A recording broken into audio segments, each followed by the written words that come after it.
La pollution en Côte d'Ivoire, ce ne sont pas 1500 personnes qui ont été intoxiquées, mais plus de 5000 par les émanations de produits chimiques déchargés d'un navire étranger, puis déversés fin août dans les décharges publiques d'Abidjan. Je rappelle que 3 personnes ont perdu la vie.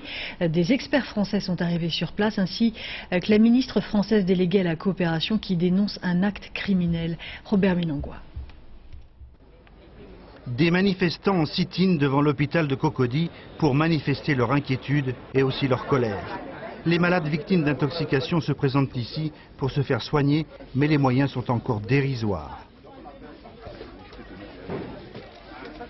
Quand vous arrivez, on vous demande vous avez quoi. Quand vous dites vous toussez, on vous donne des comprimés. Attendez, on veut des analyses concrètes.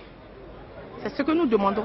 Des analyses qui vont nous permettre, qui vont leur permettre de déterminer les maux dont nous souffrons.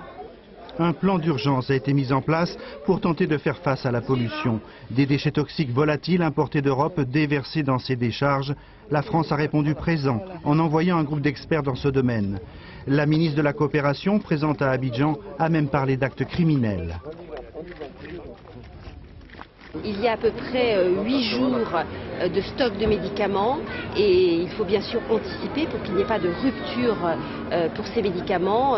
Donc nous allons là aussi, en matière de santé, veiller à ce qu'il n'y ait pas de problème et que tous les Ivoiriens puissent être traités, tous ceux qui sont malades puissent avoir les traitements adéquats. On dénombre 4 décès sur les 5000 personnes affectées de vomissements et de vertiges.